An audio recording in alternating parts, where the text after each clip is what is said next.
Well, no, Chris and Aiden here. Good evening, everyone. Welcome to Cricket Unfiltered Live. I'm Menners. It's been a long time since we've recorded. I'm joined by my co-host Paul Dennett. Paul, welcome. Thanks, Manners. Great to be here. And then returning after a while, it seems like ages, but I don't know when it was. Jaleesa Apps from Channel 10, SEN. I just can't keep track of you. How are you?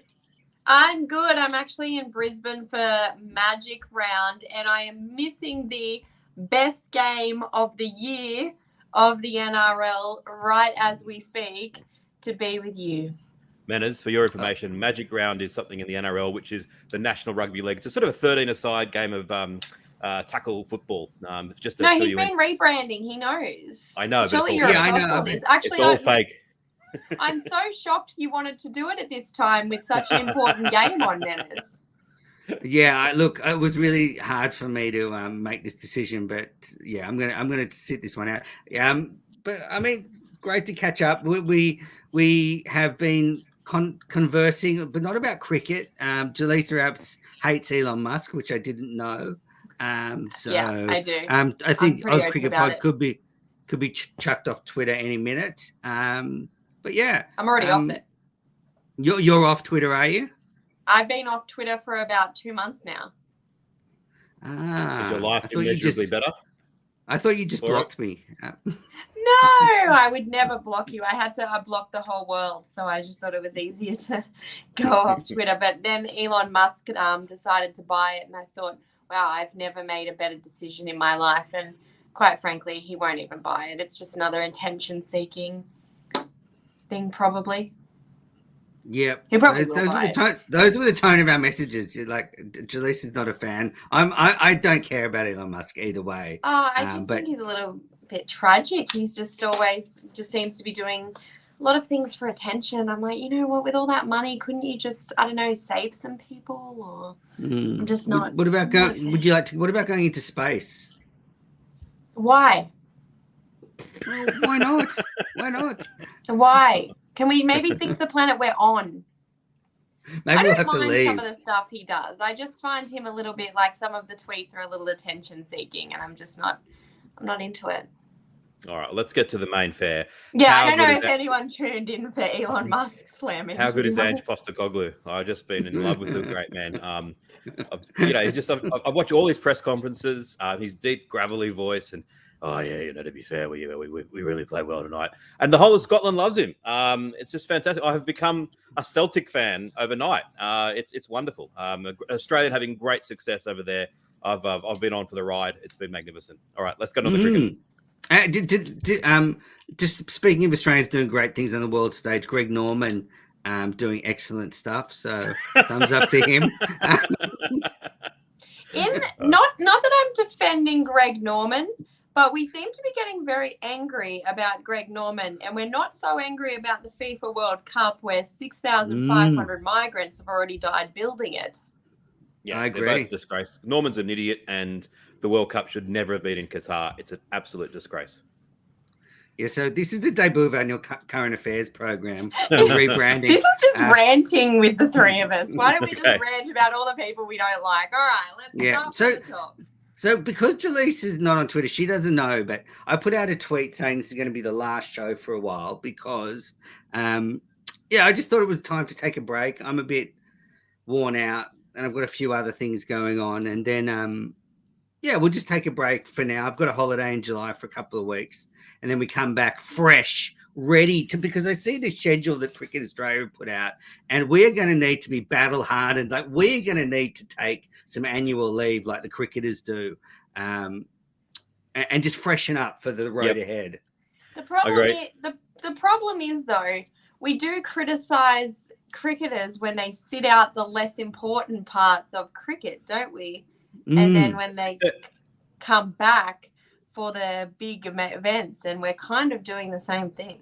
But to be fair to Menners, he started this podcast in the middle of 2013.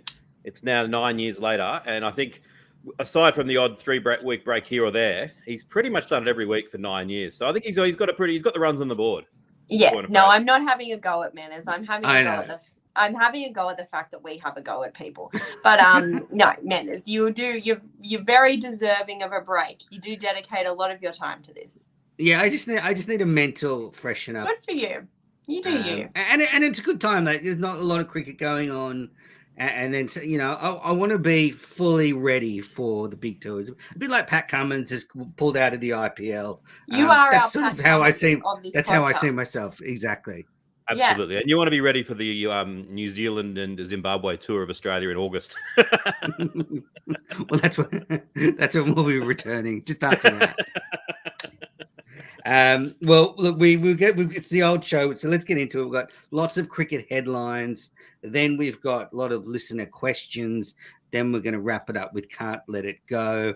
I've got two, so Jaleesa, you can steal one if you want. Thanks. Just wink and nod when we get to that segment. But let's start with the headlines. Since our last recording, the Sri Lankan tour squad has been announced. Paul, do you want to take us through it? I know you've done some great notes here about them. Well, obviously the standout is that once again, Glenn Maxwell has been left out. And yet, once again, they keep on not cutting him out forever. And so it's like, as I've written in there, it's the hope that kills you. I want to just find out one way or another, will Glenn Maxwell ever play Test cricket for Australia again? If they say he never will, at least I can stop hoping. But he's been not in the squad, but I think they've actually done it pretty well. It's fortuitous that they've got the white ball games before the Test series, so that gives us a chance to get acclimatized. So hopefully we don't get rolled like we did in 2016. And they've got an extended Australia A squad over there as well, which is going to play 2 3-day warm-up games at the same time as the one-day internationals are on. And McDonald basically said that the door's not closed, that they're going to kind of view it as a massive squad. So if Maxwell happened to light up the white ball games, or if they picked him to play in the Australia A games and he did really well, I suppose there'd be a chance. I do hope that in those 2 3-day tour games before, or the 4-day tour games before the Test, that they'll let some of our dual Test and one-day players play in those, like Smith and Labuschagne. I think are going to be far better off playing some red ball 4-day cricket ahead of the Test series, rather than playing in some sort of meaningless white ball matches. But the Australian Test squad, I think it's the right thing that they have axed poor old Marcus Harris. I see he's been going pretty well in county cricket, but he realistically wasn't going to get a go. The other big takeaway for me is that I hope that Ashton Agar is the first choice, given that they're going to play at least 2 spinners and Lyon is going to be one of them. I hope that Agar is picked ahead of Swepson. I think that the left arm orthodox in Sri Lankan conditions is going to be a better bet than Swepson's leg spin. I think he was a little bit disappointing in the series against Pakistan. Yeah, I would agree with that. I think that Swepson probably has been a little underwhelming for a little while now. So I agree with Agar. There does seem to be some security concerns around this tour, I was reading. Yeah, there was some news towards the end of the week that there was a warning issued to Australian travellers about going to Sri Lanka. So I guess the naysayers out there, and look, I'm not one to do that, but you know, Cricket Australia can pull out of tours, and this, if this situation were to get any worse, maybe it's not even going to go ahead, which would be a crying shame. Mm. So for the tour, Australia play 3 T20 internationals, 5 one-day internationals, and 2 test matches. Both the test matches are in Galle. Australia A will play 2 one-day games and 2 4-day matches while Australia's playing. So there's a lot of players over there. Adam Zampa will miss the tour because he's having his first child, and Pat Cummins will sit out the T20 matches. A bit like me, Wink's just having a bit of a rest. One thing that stood out to me is Josh Inglis is in all the squads. So the selectors are like what they've seen so far. They're really backing him. And I think Alex Carey did great things on the tour of Pakistan. But Inglis is, I think, putting up a challenge, is playing, especially in the white ball format, as a batter if he doesn't even have the gloves. Kane Richardson comes back. They were the sort of the main things that jumped out to me. Aaron Finch has held on to his spot, the struggling Australian captain. And just to note, the Australia A squad that has been taken over, Bailey said it's a red ball squad, even though they're playing 2 one-day matches. The focus is on red ball cricket. So players like Nick Maddinson and Matt Kuhneman, the spinner, are in there, Tanvi Sanger, and that's with an eye to the tours to the test tour to India the year after. Yeah, So, yeah, as I pretty said, good. I reckon they've got it pretty right. I love the fact they're going to have a big squad over there, and the more practice they get in subcontinental conditions, the better. It's going to be really interesting. Do you remember this ball, guys? In the 2016 series, Smith had gone along okay and was looking like he's going to get a few. And unless my memory deceives me, Rangana Herath bowled one a little bit short of a length on off stump, and Smith's Australian instincts took over. He went back, sort of exposed his stumps a little bit. And in Australia, would have cracked it for 4. In Sri Lanka, it hurried on and hit his off stump. That's the sort of thing I don't want to see this time around. That I think they're professional enough, they've played around the world enough that they shouldn't be making those sorts of mistakes. Here I'm criticising Steve Smith's technique, but I'm really interested in seeing if they can hit the ground running on that front. Yeah, I guess my concern is the fact that the pitches in Pakistan really didn't spin, so I don't think we learned anything really about where Australia is against good spin bowling. And I think these pitches in Sri Lanka will turn a lot more. So we'll really be tested. And do we know if we're going to be able to watch this? Is it going to be broadcast on Fox? I think so. I'm sure it will be. It'd be really disappointing if they didn't. But I think there's never been a test series in recent memory that hasn't been broadcast. They tend to come in right close, though. Yeah. But I think KO's arrival helps that there's no longer the bandwidth problem that they once had around. They've only got a certain number of channels. They can put it on as many as they want. And I just think, I think even though it's in the middle of the football seasons and everything else, I'd be certain as much as you can be that they're going to broadcast. Then if they're not, then I'll be marching on Parliament House. I just was wondering with the way that both the football codes are performing at the moment, which is quite well. Have they started? I didn't realise that. So we've hit the cap. We've hit the football cap, I think on the show. That's the limit. We hit the limit 12 minutes in. I thought they were starting in late May. Oh, really? Come on.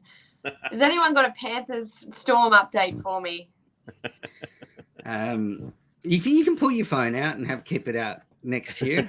I'm filming on my phone. Oh, okay. But no, that's all right. I forgot. Start filming. Are we good? Yeah. Here we go. Before we get into, I want to talk about Australia's schedule for the next sort of couple of years because that's been released. Mel T's put 6-12 in the chat. 6-12 is the score. This is going to be great listening back on the podcast live. It's 6-12 to who? I don't know. Who's the home team? Don't you put the home team first? No, that's soccer.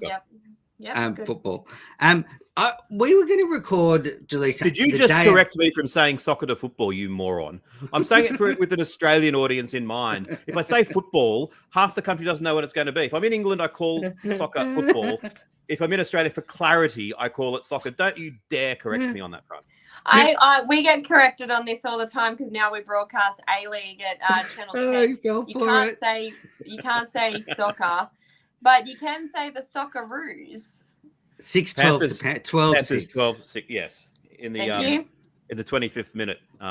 What as a Sydney sider, I apologise for all the podcast listeners. I like making sure that rugby league is called football. I get accidentally on purpose assume that every time they mention football, they're talking about rugby league. Anyway, I've bagged rugby league and praised it in the same breath.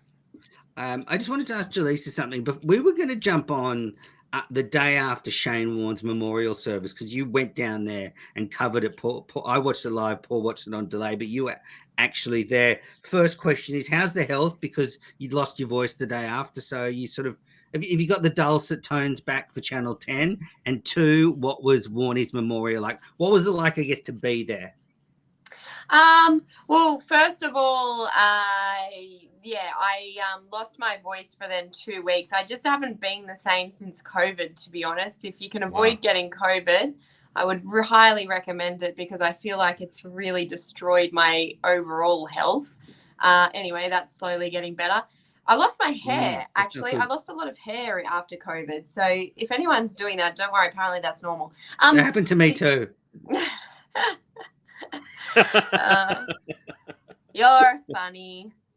Anyway, the Warnie's memorial was really wonderful to be at, to see how much he meant to so many different people. There were a lot of Indian cricket fans there, and they were very passionate. They even had, a lot of them actually had signs, and they said they just really wanted to show his family how much he meant to Indian cricket as well as cricket in Australia.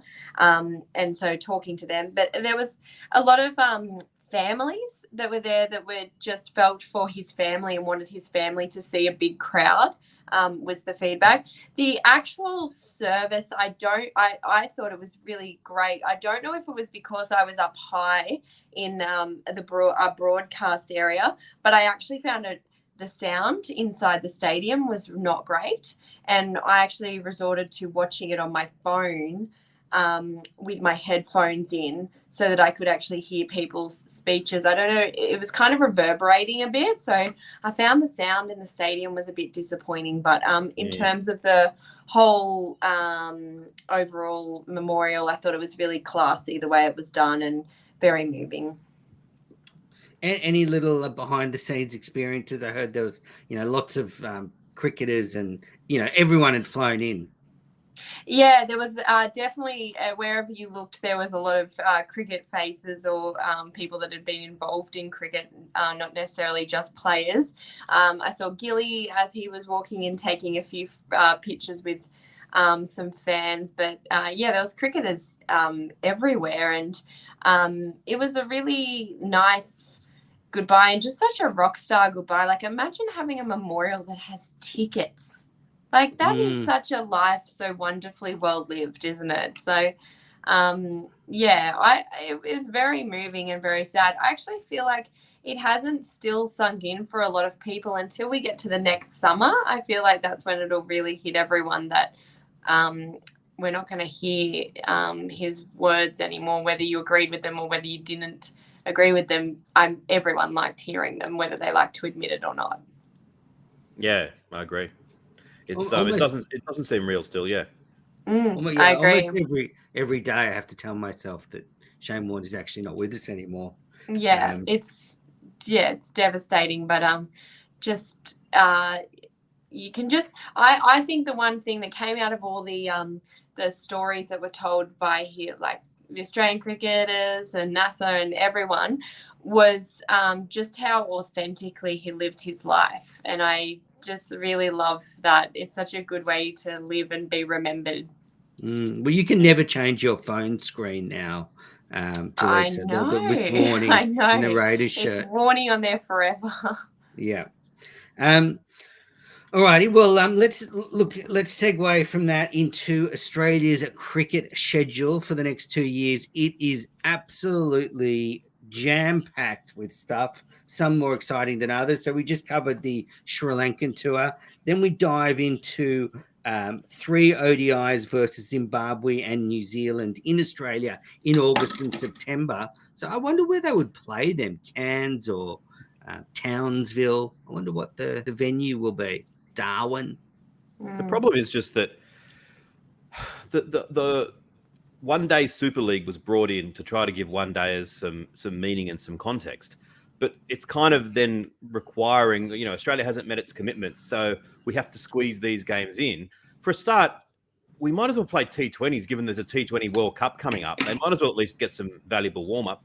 No one is going to be looking forward to these games. I mean, the country will be obsessed with the football codes. It's just, I don't know. And also, they've completely lost relevance in Australia being behind a paywall. They just have. Yeah. People don't care. It's Cricket Australia ticking a box that they have to tick. I don't blame them. But it's just, well, what's the solution? If they say no, then they're frozen out of everything. Like, I don't know what their solution is. I don't blame them so much for having to play them, because you're right, they probably didn't have much choice there. I'm still so angry at this broadcast agreement that has put them behind a paywall that has made them totally irrelevant. And that's why they feel box ticking, because nobody cares about them anymore. I agree with you 100% on that front. Yeah, definitely on the broadcast. But yeah, it was such a shame, and it's just completely killed the white ball cricket. Yep. They need to rectify it in the next pay deal, but I doubt that they will. It's just the thing is, I remember during Australia's recent tour of New Zealand a few years ago, and when people were saying, "What's the point of these stupid, pointless?" In this instance, it was T20 internationals, and the New Zealanders said, "The Australia-New Zealand game at Eden Park, we're going to get 40,000. It will be the highest grossing game we're going to have all summer. It's going to be sort of like box office juggernaut for us. We need these sorts of things." So I hear that, and I get that, and I get that they still rate well, but I mean, the whole ICC Super League thing is a failure, and anyone who says that it's not, you get nothing for winning. The only point is to not come outside the top 8. Imagine if they said for the NRL, Menas, trigger you there, we're going to drop the bottom 8. We're going to drop the bottom 8 teams and replace them with Queensland Cup teams. So we're going to have a 16-team competition of 8 good teams and 8 no good teams. And then all you got to do is get in the top 8, and that's it. The season ends.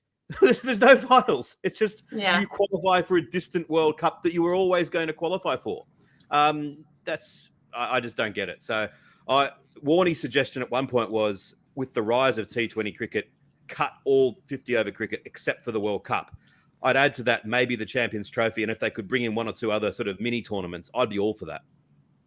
Yes, Adam Gilchrist spoke to Gerard Whateley, and he made a number of comments. One of them was around there being too many insignificant white ball games, and I guess they could fix that by maybe having, just straight qualification into the World Cup for the top 8 or 10 teams, and then make the World Cup bigger, and the rest of the teams can play it out for their spots. Well, one thing I do like about these games is I think Australia do have to look at playing more games in August, September around the country in hotter climates against some of the smaller nations, because we don't play Bangladesh enough, we don't play Zimbabwe enough. But I'm talking about more in Test cricket. Julius was just checking the Panthers score. I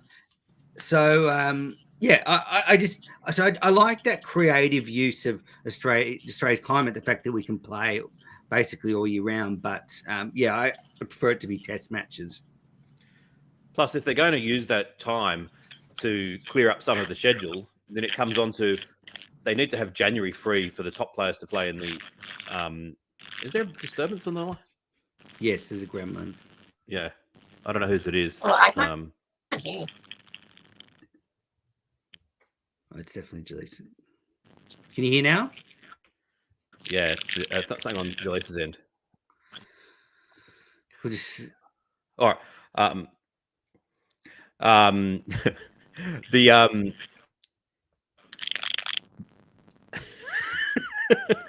Sorry. Can you hear us, Julissa? Alien. Maybe I'm going to bounce you out and bring you back in. Nope. Do you want to come in on the link again, Julissa? Oh, StreamYard. Absolutely love it. She loves StreamYard. Yeah, so... Oh, wait a sec. Wait. Hello, everybody that's watching live. I just saw Doctor Strange this afternoon for any Marvel fans out there.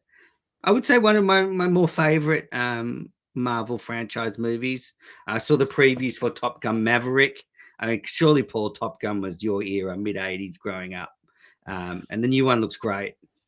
I'm not sure if I've ever seen Top Gun from start to finish.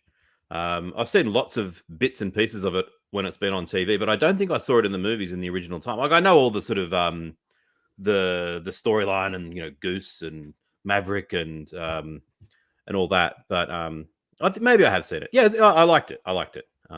You can't. It's hard not to. The new one looks good. Also saw a preview for the new Jurassic Park film, Dominion. I just watched the first 2 new ones recently, so that looks pretty good. I mean, they're good in the big screen. Feeling pretty well. I thought I did well. I saw the preview for Thor. Are there any movies that aren't kind of franchise movies these days? Not really. I saw Operation Mincemeat last weekend, which is a great World War II movie with Colin Firth, and a young Ian Fleming is a character in the book, in the movie. Sorry, obviously the author behind James Bond. So, but you're right. Most of them don't go to the big screen. The thing that I was worried about with Operation Mincemeat is just that I have a sense that in real life it was a successful operation, but it probably didn't achieve. It wasn't that significant. But I reckon in the movie, in order to make the movie tick, they would have to make it seem more significant than it really was. I think that's crystallized my concern about watching it. Yeah, I guess they make out like storming the beaches in Italy was a turning point in the war, and while it being significant, I'm not 100% sure that's true. I think more the turning point was probably in Stalingrad, when the Russians turned the Germans around there. But yeah, look, what a fill. Jaleesa is back. You have missed movie talk, World War II talk. You missed a lot. I mean, pros. Oh, okay, good. So I haven't actually missed any of the podcast. No. All right. So continue. What I was going to say was, yes, I was going to say that if they are going to play some extra cricket in August and September purely for getting the games in reasons, I would like that to then free up January to allow the Big Bash to have the Australian players in there. And I think that, again, it's very disappointing that there's now talk of a South Africa one-day series in January, which is going to mean that the Australian players aren't going to be able to play in the Big Bash. And I think that when the Big Bash was first brought in, it was with the intention of it's going to be the domestic players, the top players aren't going to play. And that was fine and it worked, but the world has changed. And I think now, in order to arrest the slide of the Big Bash, the single biggest thing they can do is to say, we're going to get at least from the end of the Sydney Test match onwards, all of the Australian players playing in the Big Bash. And I think it's a massive disappointment that hasn't occurred. This is exactly what I wanted to talk about. This schedule over the next little while is just so bad for the Big Bash. It's quite clearly there's not going to be your big name players there, any of them really, and it's just disastrous because you don't seem to be luring international players, and you don't seem to be having your best domestic players there. So with failing ratings and failing crowds, why would people go? Absolutely. And since the Big Bash's heyday of 4 or 5 years ago, the IPL has got a footprint in Australia now. The cricket fans are watching it. And you turn on the IPL and it's like superstar, another superstar, another superstar, another superstar. Oh, here's a domestic Indian player I haven't seen. Oh, he's just got 70 off 20. Okay, now he's going to become a superstar. And in the Big Bash, it's Jonathan Merlot bowling to Jonathan Merlot, and he hits the ball, and Jonathan Merlot catches it. Now, I don't want to be criticizing Jonathan Merlot, just the first. But you will. Whether it's Alex Ross or someone else, they're good players, but they're not. Dig your hole deeper. They're not MS Dhoni, and Kohli and the ilk. So that's a problem. But people are no longer going to be satisfied with turning on and watching Shield players playing in the Big Bash. Well, no one would want Kohli to watch now. The Shield. So they're not going to watch Shield players in another format, are they? Well, I'm sorry. I think the Shield numbers do great. And, I don't want you to talk about the Shield like that again. We like the Shield, Manners. But the numbers do great. We should be a propaganda podcast for the Shield. What are the numbers, Manners? This year, they had a 5-day final at the MCG, Jaleesa, and they got 100,000 all 5 days. That's shocking. Half a million. Corrected.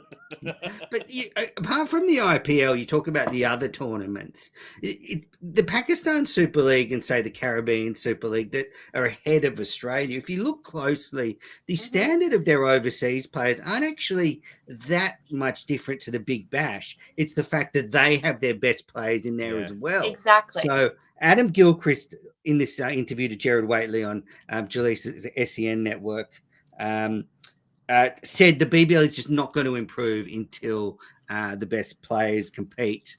And Jaleesa, can you get Gilly on now that you're with SEN? Can you sort of hobnob your way some of these big names onto our podcast, please? Yeah, when we come back. I'll have a chat to him. Yeah, maybe he can do a spot with us one week instead of Waitley. Just tell him, look. He definitely knows who I am. Give Jared a rest 1 week. Come on with us. So moving on from those ODIs in the north of Australia, in September there are 3 T20s in India.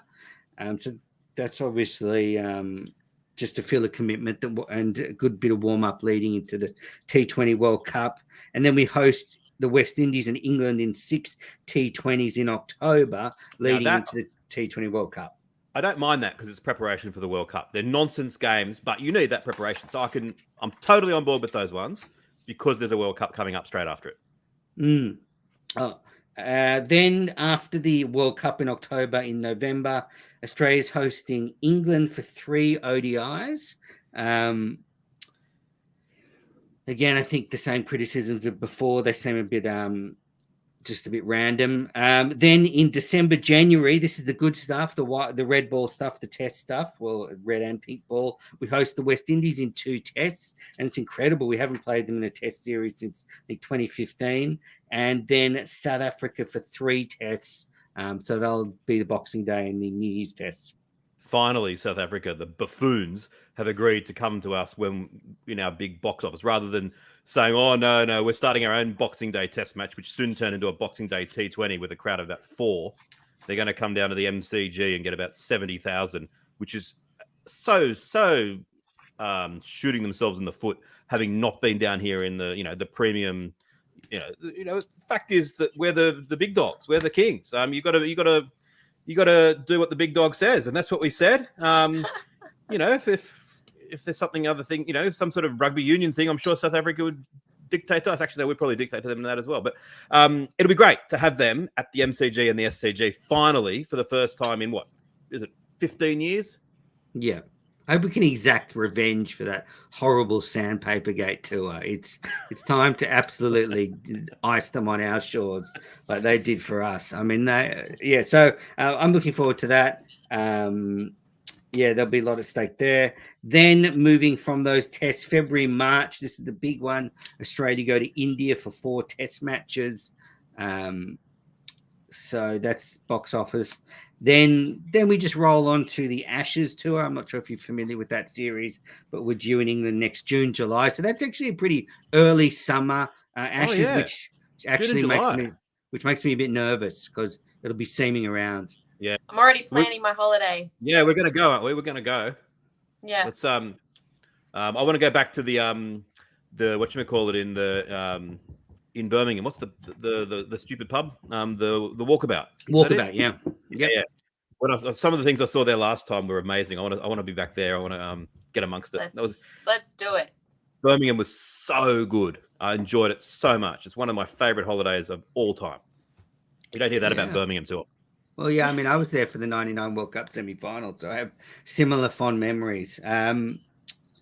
So that's the Ashes early. So we're probably going to lose that one because Anderson and Broad will still destroy us on green tops. And this is where the schedule gets a bit funky. It's got we're supposed to go to South Africa to play a Test series in August. We're also meant to play an ODI World Cup in India in August, so we can't be in 2 places in once. And then Paul, you've got here that Test series is going to be scrapped and replaced by white ball games, which I guess will be preparation for the World Cup. Yes, and that is absolutely abysmal. Like that's where that shouldn't be allowed to happen. And I understand what series is this? So the series that we had to cancel because of COVID when we were supposed to go to South Africa, the Test series from a year ago was meant to be played in August of 2023, and they've realised that we're going to scrap it in favour of some white ball games instead. And there are always reasons for it, but I think this is the sign of Test cricket really starting to be trampled all over. And they're saying, part of the reason they're happy to cancel is that it would have counted for no points in the World Test Championship. Because better stop. I'm trying to make a serious point. Stop showing the football score. You're so NRL obsessed. I'm telling you, show that to Jaleesa so she doesn't try and switch screens again and fuck up the recording. Can I just clarify, 26. when you said that before, I actually wasn't switching screens. I was switching my light to be brighter. Okay, sure. Okay, I was just talking about the demise of Test cricket, manners. I was listening. Apologies for caring. Paul. You go on. Thank you. It's just disappointing that they're going to say because there's no World Test Championship points up for grabs, they can easily scrap it. I mean, Test cricket, I like the World Test Championship, but Test cricket lasted for 140 years without any World Test Series Championship points up for grabs. This should not be happening. This Test series is going to disappear forever in place of some meaningless white ball games, and it's ridiculous. I can't even get that angry about it because I'm just so not surprised. I think it's happened and it's going to happen continuously. What happened to our test against Afghanistan? No, that's, Yeah, come on, good that was point. never going to happen. No, That's probably but we should. But like, Yeah, that it was should right. be That was meant to rescheduled, be right? rescheduled. Yeah. Yeah, Look, like we're- again, yeah. we can't So- just scrap it. No, it's done. It's gone. They'll play it in 2028 or something. Look, I don't care. Disappointing. I'm It not is willing to disappointing. accept that. Yeah, it is disappointing. I don't really care about a test series anymore, and their fans don't deserve to have us over after what they did last time. But Oh, mate, calm down. Calm down. well, We're the you ones know- who put the sandpaper onto the ball. absolutely. Yes. And I'm not worried about their fans. I'm worried about the Australian test side. No, I'm actually really annoyed. No, I will take issue with the fans, and I just purely on behalf of Candace Warner. Oh, yeah. Don't get me. Yes, of course. But I'm not talking about. As you troublemaker. Their fans' behaviour was disgraceful, and they should all hang their heads in shame. But I'm saying I'm not concerned about the fact that this test is being cancelled to deprive them of some entertainment. Yeah, I'm saying I know what you're saying. it's the slow demise of Test cricket, Manners. If you keep on changing the subjects for Well, spurious reasons. And I actually do want to jump in on that point on the demise of just not just Test cricket, but I mean you're now going to see that schedule I spoke about. There's the IPL wedged in there, and there's talk that the TV deal next season is even going to be worth more money. So the Australian players will definitely be going to the IPL in the midst of that hectic schedule. So yes, they won't be playing the Big Bash, even if they're not playing South Africa. The Warner and Cummins will be, Warner will be in his farm, and Warner will be at Cummins will be in his farm. Warner will be at Coogee having a good time. So because there's so much money in the IPL. Yep, and that's fine. I mean, that's great. I've got no problem with that. But they've just got to find a way to protect the best of Test cricket. And I think Australia, South Africa is up there with the best of Test cricket. I think, though, there's a lot at stake. Dan Bredig had good figures. He put out that in 2015-16, the TV audiences per BBL game were $1.1 million. And 1.1 million people per game. And in last summer, they were just above half that at 630,000. So this is going to wipe millions of dollars out of the game in the next TV rights deal. That was the summer of 2020, 2021, wasn't it? Like there's not those other figures there because I suspect that's dropped again. No, that was the last summer, 21-22. Oh, The I'm summer sorry. before was 735 per 735,000. The summer before that 780,000. Summer for that 838,000. If you which added the correlates. crowd figures to that too, it would be disastrous. Yeah. But yes, cumulatively, Cricket Australia will tell you that if you put all the numbers together, still more people are watching. Yeah. But if you divide them amongst all the games, Yeah. Don't tell that. Shh. We'll get it's axed. not a perfect strategy. I mean, All right.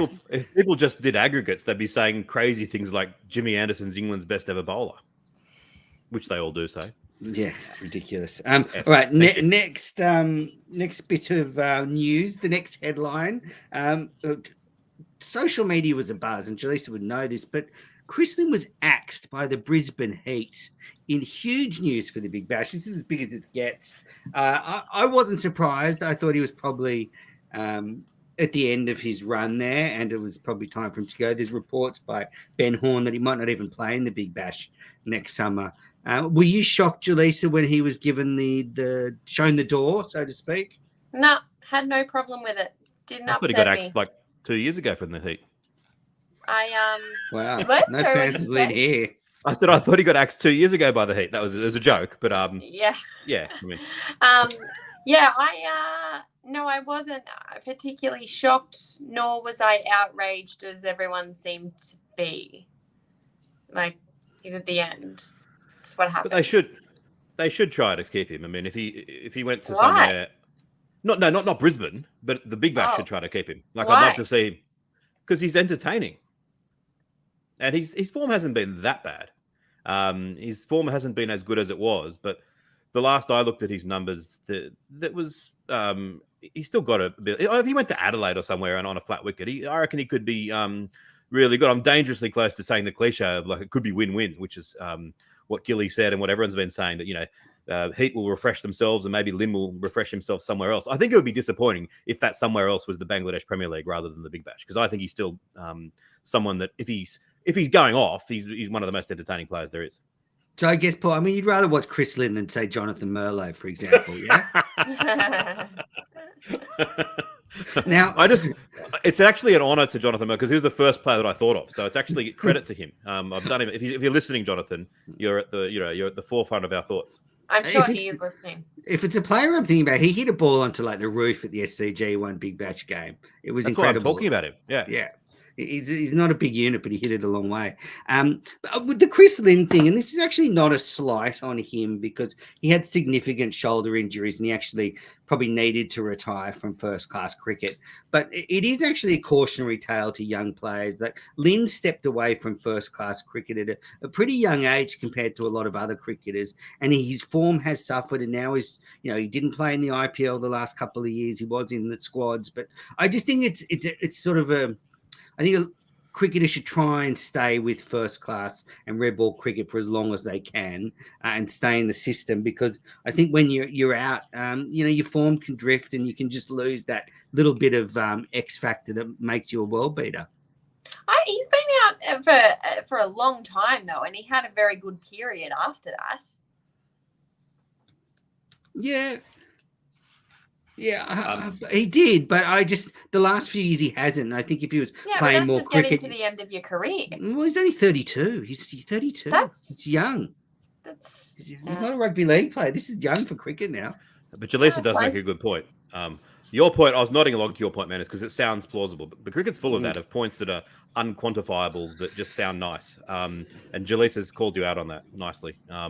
But I sort of agree. I do think it's true. I just because, for example, if you're having a bad run and you're playing some red ball cricket, you bat for an afternoon. Mate. Give me numbers. Give me numbers. Don't give me the sob story. You don't want hocus pocus. No hocus pocus on this show. I want hard numbers. Facts. So does Jaleesa. We want facts, man. No magicians. I want facts. You know what I want facts on? Him stepping away from first-class cricket to play T20 cricket around the world, and the facts about how his wallet looks after that. So, I don't know. It depends what you're in cricket for, to be honest.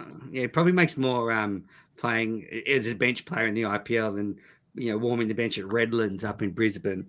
All right, next. Well, a bit of a sad story here. Jaleesa's good mate Tim Payne has been not given a contract by Tasmania next summer, so it would appear that his cricket career is over. Why is my good mate? Because you hammered him a couple of years ago. You hammered Tim Payne on this podcast a lot. I didn't hammer Tim Payne. You did. Yeah, you didn't like him. You didn't like him. You didn't like him. Whatever. I do think this is proof that hadn't Tim Payne not been captain, he would have been out of the side a very long time ago. Because we never thought about him again this summer, did we? Once he was out of the side. I forgot that he ever was in the side. I've never seen a story like it where for about 7 days he dominated the news cycle, and then on the 8th day he has ceased to exist. Yeah, and also you've dominated the news cycle as the Australian cricket captain, and then all of a sudden it's just like you're at literally no one overnight. It's stunning for an Australian cricket captain to go from that to not even being talked about being around the team. It does really prove that he was held on for so long because he was the captain. Yeah, because he's a wicket keeper. That's the emperor's not wearing any clothes. That no one's. Everyone says, "Oh, you got to pick your best keeper because you don't want him to drop 10 Nooker and go and get 200." Again, the facts don't support that. You pick any old keeper; they're all pretty much the same. If they're all first class standard, you pick them on batting ability, and Payne was right there. Decent, mid 30s average. You could have swapped him for 6 or 7 others, as they kind of did, like Neville and Wade and Haddon over the time. They're all roughly the same standard. And they brought in Carey, and no one's noticed the difference because that the specialization of the wicket-keeping positions overstated. That's such a sledge. Yeah, I think Cummins has just seamlessly taken over as well. So it's made it easy. And if Cummins had been ordinary all summer as skipper, maybe we'd be talking about it more. Really, it was It's so funny how this worked out because it was really the perfect thing that could have happened for Cricket Australia because you were seamlessly able to bring in Cummins with such a good excuse and not really have too much debate over when he was going to take over or who was going to be, blah, blah, blah. You were forced into a decision that worked out brilliantly. It's like the scandal that had the biggest silver lining ever. I think if you're going to call me out on my Chris Litt, I'm going to call you out on that. I don't think Cricket Australia wanted Tim Payne's dick pics to come out. Never and said the they reason did. he was moved Never on. said No, they you did. You did. That's No, I way worse didn't. than what I I said never about said Chris they Litt. would want Way that. worse. And I never said it was a good thing for Cricket Australia, and it is still not a good thing Check the for tape, Cricket listeners. Australia or for their image or for a lot of things that we could go into. But in the terms of the scandal scale and what's come out of it, it kind of did lay the bed for a perfect, seamless bring Pat Cummins in. Your middle stump is out of the ground. No, Jalisa. man, You just have to Jalisa's put the right. bat under the bat under the arm and walk off. No. Jalisa did not say what you said she did. I could No. see how sort of you might have thought that, but yeah, go back, check the tape. She didn't say it. She went close to saying it, but she didn't say it. Thank you, Paul. I've really missed you. We'll let the listeners decide. Okay, Brendan McCullum, BMAC, Baz. He's the England Test coach. Didn't see that one coming. Yeah. I reckon he'll do a good job. I don't know why I think that, but I think he was a really good captain in terms of he seemed to get the best out of the players by making them relaxed. And I look at someone like Joss Butler, who when he's been in the England Test side has sort of batted with a bit of handcuffs on. I reckon if you rewound 2 years ago, if McCullum had been coach, he would have brought him in and said, listen, mate, go out there, play your natural game, have fun. If you get 2 ducks in a row, 3 ducks in a row, I trust you. I know that one day it'll click. And he would have gone out there and started cracking a few big scores in red ball cricket, as he does in white ball cricket. So I think it's really good and interesting. I saw Jim Maxwell. Jim Maxwell was excited beyond belief about it. He's saying it's the most exciting coaching appointment England's made in 140 years. So it's him and Ben Stokes as the sort of coach and captain. Yeah, I think it's pretty cool. Yeah, we haven't spoken about Stokes either. I'm disappointed we're not going to see Langer coach England against us in the Ashes. I'm actually probably dodged a bullet there. I've dodged a bullet there. Because I was happy to go for England if Langer took the job. So what? Yeah, Why? So what kind of payroll are you on? And I know. who? And how do I? I'm on Langer's. I'm on JL's personal payroll. How do I You get take on it to a next level, mate. Like we always knew you were crazy for it, but your loyalty to Justin Langer exceeds your loyalty to Australia. If Justin Langer invaded Australia, you'd fight with Justin Langer and attack Australia. Yeah. I'm only living WA. I love how mad you've gotten in the few months that you've gotten worse. Okay, so I like the Brendan McCullum appointment. It's interesting that England is splitting the roles because Australia have resisted that. Andrew McDonald was talking to Waitley and Jalisa's associate at SEN, and he was saying that the problem with that is he's worried that if you split the roles, there'll be a fight over the best players because it's be. No, but like if there's a white ball and a red ball coach, then if you're the white ball coach, you're saying, well, I don't want Pat Cummins resting from these T20s because if we lose 3 in a row, I could get sacked. So that's what the Australians are worried about. Let's bring a bit of fight. Yes, a bit of Game of Thrones stuff in English cricket. That's what Australia needs. Yep. No, I agree. I want that. I really desperately want them to split these roles because I really want them to be treated like different sports. I want a coach that's there going to fight and go, no, you have to play white ball. And then the white ball gets more interesting. And then we get white ball specialists and we get T20 specialists. And we suddenly it might be a bit murky for a couple of years, but then you settle on who's who. And no, I want the conflict there because then it'll make better sides. I don't care. I think that no, I think I see both sides of it, and I think either can work. I think it's I don't think it's as big a deal as people make out. The schedule is not. I looking at that schedule. Okay, so players are resting because there's too much cricket jammed into a schedule. Your coach needs to be resting. So why not have someone that takes over the other format? Like that is huge. This schedule in the next couple of years is huge for the players, but also the coaching staff. They're not going to be able to possibly participate in all of that. No, they So will rest. exhausting looking at clipboards and Yeah. stats and stuff. They're all very funny, Menace. They'll have then McDonald will sit out some of those tours, and he'll delegate to the second in He'll have charge. to. Yeah. He'll have to, Mm. particularly with all the travel involved. He'll have to sit it out. So then I just think, like, give it to someone else. The way that I take that is, no, I don't want to split up these roles because I'm protecting my test team, my ownership over my test team. I don't want anyone to challenge taking those players away or telling me when I can play those. That doesn't seem like I don't know. I don't like that strategy. Yeah, but No, it's, I but he guess would it's- argue that he's looking at it from both test and one day, that he could Mm. say, I want the best for the national side across the three formats. That's what he would argue. Yeah, Yeah. but then when it comes down to it, what wins out? Really? Well, if you're tests coaching might both, win out, but that's because that's Australia's. That's culturally what wins out. Yeah, That's, absolutely. And but he could do that with having another coach take care of everything. I don't know. I'm Yeah, just- no, that's what McDonald's going to do. He's the head coach, and he's going to delegate certain tours to his assistants. Interesting that the white ball coach for England hasn't been announced yet, and Australia's women's coach Matthew Mott has been. There's rumours swirling around that he might be given the job. That would be two big appointments if McCullum and Mott took over England.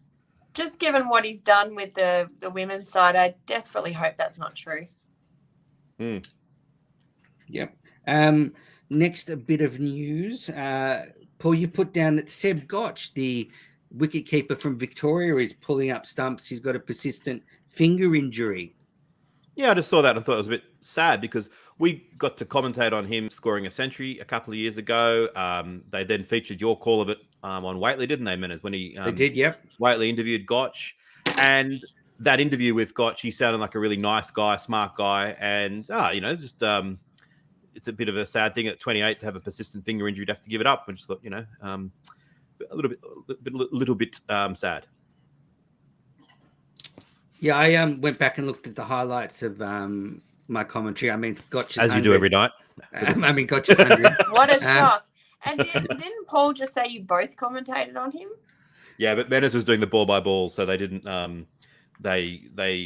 He did. That's the 100 for Gotch. They missed the bit when I probably came in and said, "Yeah, it's a really important innings." Right. 10 seconds later, that bit was cut out. But we're both there, and it was great fun watching it happen. And I think Menace has now listened to his own commentary 700 times, so he's once every day since. He goes to sleep to it. I do. Yeah. That's why Did you're an you- insomniac. You're too excited. What other bits of news are there? Well, two bits of we'll get with the sad news out of the way. Graham Thorpe, the England batter who was out here coaching England during the Ashes, is seriously ill in hospital. Paul, have you heard anything else today about No, I looked Graham up. Thorpe's health? As far as I could see, all the updates are from 3 days ago when they just said his prognosis was unknown. It's a serious situation, and everyone sends their best wishes. So it's hope he's okay. Yeah, it's been a tough time for cricketers in their 50s lately. And Ryan Campbell, thankfully, has bounced back since our last show. He's made a stunning recovery. He spoke to that's good. Gilchrist on Jaleesa's SEN last week at length, and he sounded great. So some good news. I love how you now call it my SEN, like I own the whole station. Moving on, Sean Marsh has signed on for a 23rd first-class season with Western Australia. Paul, I was 22 when Sean Marsh started playing first-class cricket. I remember I was in my mid-20s, and I said to somebody, he's going to score 7,000 test runs or some stupid thing, and he hasn't come close. Wait, so what year was that? Well, 1999, I guess, 23 years ago. Wow. Jalissa wasn't even born. I mean, we had Jeff Marsh, and now we've had Sean and Mitch. Surely Sean's son will be around soon. I think this is always going to be a Marsh in the Australian setup. Where's the grandkids coming through? Well, I think they Yeah. are. I mean, probably are. They're probably pretty good. So anyway, I was interested in New South Wales news. It's not big news, but Harry Conway, who's been on the show, is a bit of a character. He's actually left New South Wales and he's going to play for South Australia next year, as well as Ben Menente's gone with him from the Sixers. Well, yeah, from the Sixers. I hope that he's gone because he wants to go and get regular certainty of first-class cricket. I hope New South Wales haven't sort of tapped him on the shoulder and said, we're going to look at younger bowlers in favour of you. Because if it's the former, then I think that's great because it'll strengthen South Australia. He will then get regular. I mean, he's getting regular first-class cricket except when the test players are there. And even when the test players aren't there, New South Wales is so strong, it's a hard side to break into. But he could straight away become just about South Australia's best bowler. He's a decent bowler. So as long as they haven't... What I don't like is when they say, you know, we're going for younger players at the expense of older players purely because they're younger. I want them to... what they did with O'Keefe, getting rid of him, annoys the hell out of me. But, on the face of it, I think that's probably a good outcome for the Sheffield Shield. It's actually the opposite of what Paul's saying. I think Trent Copeland, he's going to play one more year, and I think he was sort of on the fence about that. And Chris Tremaine was the player of the summer, so he needs to sort of take that new ball. He bowled superbly in that final Shield match. So I think, with Copeland and Tremaine there, with the test bowlers, with Sean Abbott, I think Conway just saw the writing on the wall. And that's left. Good. Yeah. As long as they haven't said, go, if he's done the smart thing, then I'm surprised he hasn't gone to New Zealand and qualified because he's got New Zealand resident. I know it's hard. It's a hard side to break into because they've got those really 4 or 5 really solid bowlers, but he's up there. He'd be okay at Test level. Beauty. All right, let's move on to the Australians overseas. And as much as I say I want to take a break from this podcast, I have been watching county cricket at night on YouTube. Last night I was watching James Pattinson was on fire for I think he's playing for Northants, but don't quote me on that this summer. And he was playing at Lords against Middlesex. Hanscom was playing for Middlesex, and Pattinson looked on fire. I think he took 4 wickets in the end, and he was getting the ball to. He's playing for Notts. Okay, Nottinghamshire. Pattinson in good form. But who else in the county games doing well? Marcus Harris got a few runs, averaging 55. Renshaw averaging 48. Peter Siddle, he's taken 14 wickets at 15.6. Steckity averaging 48. Not so good. Labuschagne averaging 47. Hanscom only averaging 28. Yeah, I have noticed the wickets have started to flatten out a bit. Nisa's going okay, 14 wickets at 25.6. So some pretty solid performances there. Harris probably the standout, which will stand him in good stead for the Ashes tour next year. In the IPL, standout player for Australia is David Warner, 427 runs at an average of 61 at a strike rate of 153. His Delhi Capitals are there or thereabouts for the finals, but boy, he's made Sunrisers' treatment of him look pretty foolish. Yeah, I mean, it always was foolish. Got absolutely belted. Yes, so he went for none for 64 last night, which is the most expensive figures in RCB history. Wow, because up till then, he'd been going at an economy rate of only 6.8, so it'd been elite. But that's I haven't readjusted the figures, but that'll make a mess of them. Have you two been watching any of the IPL? Not live. I've sort of been catching up on it, and partially is because of just having been, like I said before, just a little bit sick with COVID, post-COVID. I've valued my sleep a little more than I have in the past, because normally I would just go and just get a couple of hours sleep, but I'm very conscious not to do that at the moment. So I haven't actually been watching a lot of it live. I've mostly had to catch up the next day, and not on full matches, just highlights really. The highlights are so good now. Those minis that they have the minis are fantastic. You feel like you're actually watching the game, and you just wonder why. Out all especially in cricket, it just takes out all those slow bits. But you wonder why. You look at old highlights where they'd show, a decent cover drive, and then they'd show 3 replays of the same cover drive. And these ones where they're fast and furious, and it's kind of like, they're pretty good. Yeah, for the first time I've been getting more and more into the IPL each year, and I just made the decision this year. I'm so busy with other things, I'm giving it a rest. But I've been looking at the figures, and Finch is still struggling. 86 runs at 17. Mitchell Marsh is going okay.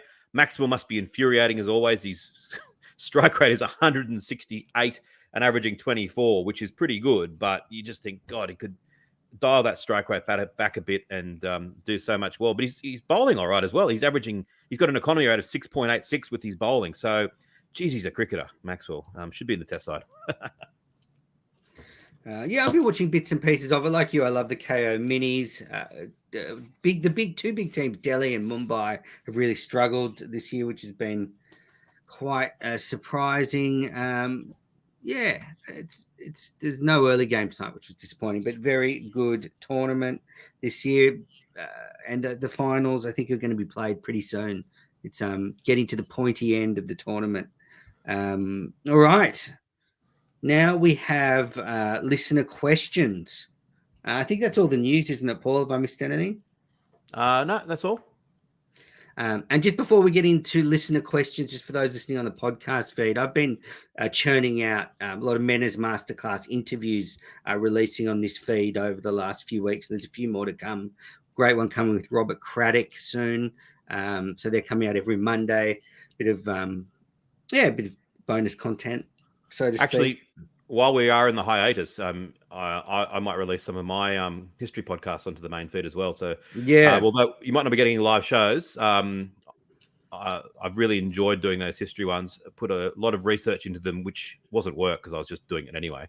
And I think they're pretty good. So I think you'll enjoy them if you like a bit of history.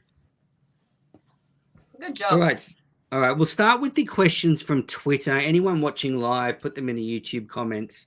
So this first one's more a comment from Martin Lawrence. Hello, Andrew and Paul and Jaleesa, I guess. I hope that Oz Cricket Pod isn't coming to an end. I hope you know that I have loved talking to you both and Jaleesa over the years. You are all awesome, and Jaleesa has now become a very good friend of mine. I'd be sad to see you go. No, we're not going, are we? No, we're not going anywhere. Just taking a break. I'm burnt out. Giving me a heart attack. No, I need a refresher. We're just resting our best bowlers. Yeah, we're going to come back bigger and better. Yeah. This is from Rob Thomas from Matchbox 20, Jaleesa. The question is, when is Jaleesa returning to Twitter? Never. Okay. Thoughts on Brendan McCullum? You can find me on Instagram. And we've answered that one on Brendan McCullum. Let's see if there's any more questions. Oh yeah, okay, Aaron, how far away do you think the Sangers are from representative honours? The spin cupboard is pretty bare. Tanvir might find himself heading to India with a strong Shield BBL campaign this summer. I'll just go quickly. I think Jason Sangers made leaps and bounds last summer, so I hope if he continues that rise next year, then I think we'll see him start to transition into international cricket. He's an impressive young man. I've got a lot of time for him. We've mended our fences. And Tanvir Sangha, actually watching him in that last Shield game, I think he's a bit rawer than we think. I think he could get found out in India. I think they're both certainly close, but need a bit of work. I was just about to get Jason Sanger's figures up from last year. Just talk amongst yourselves for a second. I just wanted to check that. Okay. Next question was from VJ. What's your take on the performance of the Aussies in the IPL? I would say a mixed bag. Yeah. David Warner's It always is a funny mixed bag, isn't it? It's the players sometimes you expect to do really well. I don't know. The IPL just throws up everything. Daniel Sams and Tim David, both playing for Mumbai, have shown glimpses of taking that game, sort of tournament by storm. Daniel Sams started a bit all over the place, but sort of got better in a tough season for them. Do you think Tim David's lived up to his price tag? Absolutely. He should. The worst thing Mumbai did was dropping him from that team. They should have Mhm. stuck with him. They might be in finals contention. Mhm. He's a monster. I still think he's half a chance of forcing his way into our T20 side for the World Cup. He's literally the first player I'd pick in our side, Yeah. ahead of Right. every other player, Even Glenn Maxwell? even Glenn Maxwell. He is the best Wow. T20 player Australia has. He is absolutely. If he's not in the Australian World Cup side, the selectors should hang their heads in shame. He's an absolute. His figures are just absolutely extraordinary. He averages 34 in T20 cricket at a strike rate of 161. That's no one in the world does that. And wherever he goes, he goes, well, I've he got a 44 not out, and a 20 not out, and a 16 not out. He's got a fair few not outs there. He hasn't done too badly, I don't think, in the in this T20, in this IPL. No, not at all. Limited chances. Yeah, 78, 9. He's only been out a few times. So yeah, I mean, yeah, I think he's an absolute superstar, especially in Australian conditions. All right, next question. Back to Sanger. Yes. He's only young, so you can still Which one? see. I'm talking about Jason here, but yeah, he did have a better season last season, but it's still not. 504 runs at an average of 39 is solid. It's showing that he's definitely kind of a good enough to be in the Shield. It's not knocking on the door of Test matches. His averages in summers before that have kind of been in the 20s and whatever. So it's an improvement, and he's young, so it could still continue. But I'm a bit skeptical at this stage, I must say. I always find that question of answering when someone's kind of going to get forced their way into a team impossible to answer, because at the end of the day, it doesn't really matter how well you're playing. You have to have someone else playing badly.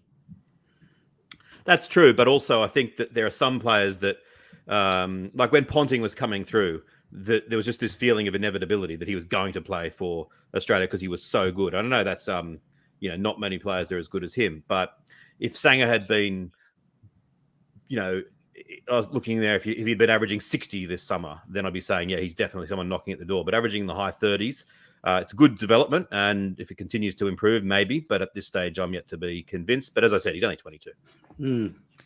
He scored over 400 runs in the Big Bash when a lot of senior players went down. So I just like where he's headed. Yeah, I agree. Developmentally. Trajectory is good. All right, Twitter comment questions. Alexei, I'd have Tim David over Steve Smith in the T20 side. Well, so would I. And you know me, that I love Steve Smith more than life itself, but I would have Tim David ahead of him, yes. Chris Stone, Paul, the Bill O'Reilly series was superb. It was, Paul. Chris, thank you so much. And the fourth one is all but done, and it has been all but done for weeks. And I want it to be good. I just haven't had the time to do the final edit. I know that is unacceptable, and I'm sorry. But yes, it's ready to go. It will come soon, I promise you. Chris Stone again. I get the impression that Rob Key, who's the new head of English cricket, will mediate between the red and white ball England coaches and dictate which format is the current priority. Martin Lawrence, this is to you, Jaleesa. Did you know Menas is the #1 member of the JL fan club? I am. He loves JL more than JL loves JL. JL's LinkedIn is the best thing, honestly. I just live for JL's LinkedIn. I will give you that. That is it's superb content on LinkedIn. I don't actually have a LinkedIn, so I have to just view it like in the public way. So I don't actually really know how LinkedIn works. But having seen many people's LinkedIns that are horribly boring, I like what he does. I agree. I mean, my LinkedIn's. I think I wrote my LinkedIn one night when I was drunk or something, and I couldn't bring myself to do it sober, and my LinkedIn's abysmal. My favorite part about LinkedIn, I know this is on a bit of a tangent, but I find LinkedIn just a very fascinating place. My favorite part about LinkedIn is when people start talking about themselves in third person as if they didn't write it. Yeah. Like, Jaleesa is a very accomplished sports broadcaster. I'm like, you've written this. Like, you see that with kind of C-grade celebrities on Wikipedia as well. Yes. You read it, you think, That So now person that who I- actually 100%. You can always let's tell the see, ones that have written their own Wikipedias. I know. let's see. I don't have my own Wikipedia page. But I'm what, have I Oh written- shocked. my That God. seems like What have I something that written Honesty for- would do. what have I written for? I'm sure Oh, yeah. that you. I can't believe Okay. that not only you have your. I would have thought you have a Wikipedia page in other languages, Manners, as well. Yeah, no, I've actually updated mine. It says director, founder of Piccolo Podcasts and Podshare, cricket commentator, broadcaster, podcaster, and award-nominated do it on podcast LinkedIn? producer. But it should Does say your award-winning podcast producer. Does so your I have blurb to change that. Do you have a little blurb there, Menace, that you've written? And I want you to read it. No, I just read it. That was it. Oh, that's not it. So it That's my- isn't like Oh. Andrew Menzel is a. No, I'm not that silly. A passionate, Yeah. multifaceted Yeah. liaison, residual remedial liaison officer with such and such. Yeah. No, I All haven't those done that. words. We got a bit bored at work during lockdown, and we edited Matt Burke, the Wallabies ex-Wallabies player who I work with at Channel 10. We started editing his Wikipedia. Problem with that is there's another Matt Burke that also played for the Wallabies. Really? Oh, so you edited the wrong one. We edited the wrong one. You We were sent it egg on your We face. sent it to Berkey, and he goes, "You idiots! You've changed the wrong Wikipedia." So apologies to the Matt Burke that we You have. should start your own severely- Wikipedia, Jalisa. You could. Severely harbored his Yeah. Wikipedia. To a couple of people have picked this up. When I said John Merlo hit the roof of the Bill O'Reilly stand, it was actually John O'Well. So I got those two players mixed up. That's never happened before. Chris Stone, Menners is having far too much fun annoying Paul Dennett. Honestly, after calling him up for football, I've been scared ever since then. So, What did you do? when I called Paul out for using soccer instead Soccer of instead of football? Oh, right. Yeah. Oh, here's a comment from Ray. Cummins doesn't deserve a T20 spot for the World Cup. He's a fantastic test bowler, but T20 is different. I mean, he got sold for like $3 million at the IPL. He must be okay. It's not the worst discussion to have, though. Yeah. I'm not saying I agree with Ray, but I agree that I don't think that his spot should always be a lock because he's, especially with the T20 World Cup in Australia, I think we should go overs on spin, as I've said before. Another thing in Cummins' favour is his batting has improved. Like, that what was that game in the IPL? We got 50 off about 8 balls. I'd still have him in the squad, but I'd have a question mark over him a little bit. Here's a hypothetical for you. Steve Smith out of the T20, which is realistic, and then Pat Cummins out. Who's captain? Yeah. Aaron Finch. Yeah, Aaron Finch if he's still there. Oh my god! No, but I know what you mean. We wouldn't have Finch as the captain I've either. had just a complete brain fade. I forget that Aaron Finch is still in our side because he shouldn't have been there for. Yep. Yeah. Good. Just Jalisa savaging another's train skipper. I I'll wish, do you it were like this, that. I wish you were this hard hitting on SEN. That's what you should do. I am. You don't listen I don't- to me, I clearly. don't because it's all NRL. So I just Yeah. listen to the opening with you and Sock, and then I flick over. Yeah, Sock and I have some great takes. Sock keeps joking, by the way, that he hasn't done his Sixers contract. So I hope that Sock is there next year. I'm going to go work on it. I told him I'll be his agent. Yeah, well, they've got to pony up the cash at the Sixers if they want his wily left arm orthodox. That's for sure. All right, so that was all the questions. Well, we've banged through them all. We're only an hour and 15 minutes in. Just want to read this review, 5 stars. So we love this from Brentos. It says, great comedy show. Love this show. It's the ultimate armchair critic podcast. Fantastic review. Thank you for that review. Thank you very much. let's- On to what? On to the Can't next let one. it go. On to the next one. On to Can't Let It Go. Then it goes, they get nothing right between Correct. Mena's Where's ridiculous the lie? predictions Where's the lie? and Paul's absurd team selections. You get a good cricket debate as well as a laugh. Now, I just want to point out, when have I been wrong? Australia can't win the T20 World Cup. Bang. Did we? England will be competitive in the Ashes. Were they? Pakistan will win 3-0. Well, you all know what happened in those series. So, Brentos, I think you owe me an apology. And also on that front, I remember one of my earliest appearances on this show back before the 2016 Australia tour of Sri Lanka. I tipped Australia 3-0 and they lost 3-0.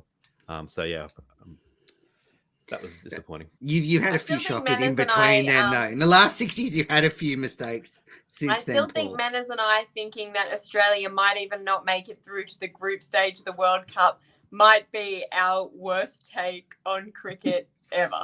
I think England being competitive is our worst take. I still regret Oh, that. I was guilty on that one as well. And, Yeah, I was guilty on it in 2017-18 too. All right, let's get into Can't Let It Go. You know what it is, that little bit of cricket news that you just can't let through to Alex Carey, the current Test wicketkeeper. Jaleesa, do you have something? No, I was just going to rant and rave about the broadcast, the BBL, and all the scheduling, which I feel like I've already ranted and raved about that, and I feel a lot more. Feel like I've been through therapy. Great. Well, what do you think about then that the Women's National Cricket League has been expanded from 10 rounds per team to a full home and away 12-round competition, meaning players will get extra games and match payments totaling $7,000 per player extra. Brilliant. What's not there not to love? Yeah, good. That's my Can't Let It Go. And also Travis Head. Did anyone see this on Instagram? I saw it when you sent it to me. Yeah, me too. That's right. Yeah, Travis Head and his partner were leaving the Maldives, and they're you know, I don't know if have you two ever been on a small plane? Like I did once to like, Yeah. Lord, you get on them and you just like, oh my God, you think you're gonna die, and their engine sort of stopped working and they lost altitude. So you can imagine like you're on one of those planes in the middle of the ocean, and I mean, it would have been frightening. As Bill Bryson said, the problem is the story of a near plane crash doesn't quite have the same cachet of a story of an actual plane crash. Like if Travis Head had been killed in it, this would be a really good story for. Yeah, and they didn't really crash. It went. It didn't. You guys are so mean. Like, and, I'm sorry, man. And then they were locked in a room without water. With that, okay. This is how messed up my brain is. Claustrophobia. Here we go. Because I'm so claustrophobic that was the part of the story where I started to get like my heart was when they started mentioning being locked in. Oh, I can feel it now. It's when they started mentioning locked in a room. My brain is so wired, so messed up that I think I'd rather my plane be crashing than that to happen. Yeah, I mean, I guess Paul Maxi would have been more of a chance to play had it gone the other way. Bad manners. You guys think about what you just said. That was really naughty. No, that was really naughty. This was a scary situation. We should stop. And I, my love for Maxwell doesn't approach your love for Justin Langer. You know, I like him as a cricketer. I don't actually want people to die for him to get in the side. What has happened? We know. I'm glad we're taking a break from this podcast before we're like forced off. Now, Paul, what is your Can't Let It Go? I like the fact that Sanjay Manjrekar is angry at the bails, because I'm angry at the bails as well. But there's been so many instances in the last couple of years of the ball hitting the stumps and the bails not falling off. And the point is, the bails were put on 200 years ago because people had no way of knowing sometimes if the ball had just deflected. And so it's a good idea. I don't quite agree with his solution. His solution is remove the bails, and then if the ball hits the stumps, just use the lighting up or the sensors. I'm saying, yes, do that, but keep the bails on. They're aesthetically pleasing, but just change the law so it's no longer, the bails no longer have to, it could be like the corner post in rugby league, kept there for aesthetic reasons, but no longer actually used. But the ball hits the stumps if the technology shows that it has hit the stump. And that can also shut up people who say, oh, you've got to have a bit of doubt around the ball just clipping on Hawkeye, because what happens if the ball would have hit the stumps and the bails weren't to have fallen off? That's not what they brought in for. They weren't brought in to have a barrier to bowled. They were brought in to confirm bowled in a less technically gifted era. Now they're no longer needed. Keep them there for aesthetic reasons. And at the top level, the batter will be out if the ball hits the stumps, regardless of whether the bails fall off. Silence. I don't want change. No, I agree with you, Paul. If they light up, that should be enough. Yep. No. And they should use... No, because that's another little bit of technology, and I hate love it. You know what? The one thing I hate. What do I hate? I hate small spaces, and the second thing I hate is technology. I love it. You know what I want? I want cricket to be DRS with the occasional ball hitting bat. No, Well, I'm still in favour of robot umpires, and I'm sticking to that. I hate Oh, Pants- me too. I love it. all technology. Get rid of it. The one thing I've Hate it said, all. when they bring in robot umpires, I want to be the one that gets to tell the umpires that they're out of work. You deliver the bad news. I do would've not get- endorse this. Well, that's it for Can't Let It Go. Yeah, and anything else you want to talk about before we wrap this baby up? Well, first of all, can I just say, and this is the most belated happy birthday ever to one of our loyal listeners, but I haven't been on the podcast since he turned 60, which is Robert Fairhead. You're Oh, kidding. happy birthday, Robert. Happy birthday, Robert.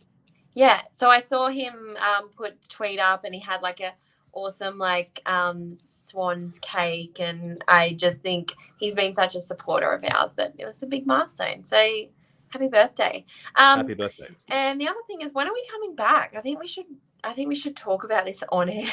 Yeah, no, I think we should too. So, well, I was saying to Paul, I'm launching a website called Podshare, which is for smaller podcasts to connect with advertisers. And that's sort of going live in the next week or so. So I'm going to have my This is head exciting. down with this new project. So if you're a podcaster out there, hit me up, but it's podshare.com.au. So that's sort of going to keep me sort of occupied along with all the other shit I've got to deal with.